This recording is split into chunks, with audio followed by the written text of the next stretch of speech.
Hello everyone, another beautiful morning in Victoria, BC, on this day being Juneteenth, the day of freedom from slavery, and very important day, but it raises the question as to where are we now as a society. And what I'm specifically referring to is financial slavery. So this is where if you don't earn your paycheck, if you don't go to work and put in that time, then you are facing severe financial consequences. You could be at risk of not paying your bills. You could lose your house. You could be out on the street living with your family in a car, no food, suffering. This is not the same slavery as what was encountered in the United States even 2 to 3 generations ago. And I lived in the capital of slavery for 30 years of my life, so I was there at the very least for the tensions between 50% of the population that was within 2 generations slaves of the previous, or of the other 50% of the population. Scary times, extremely tense. And this is not the same per se, because the difference here is that there is a pathway out of this slavery. It's just long and arduous. Of course it is. Not really easy. Occasionally there may be lucky breaks for some individuals. I don't count on those personally.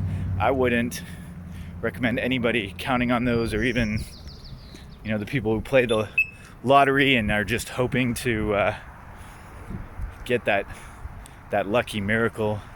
Maybe it's possible, and I wish that for everyone, but realistically, the way out of slavery is to own assets that pay you. The way out of financial slavery, at least. And this involves tiny baby steps, at least it does for me. My particular paycheck is not exactly much more than my bill, so it's very hard to cut little pieces out.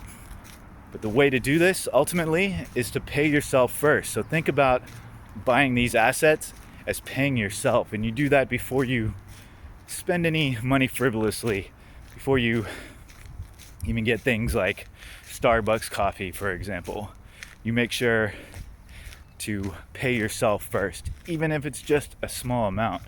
For as little as $5 or $6, you can buy a share of an asset that will pay you monthly or quarterly dividends, or that will grow in value. This is what I'm talking about. So with enough of these shares that are paying you monthly or quarterly, then all of a sudden, eventually, working becomes optional. And that is truly free. I mean, you may end up working 15 to 21 hours a day anyways, just because you choose to.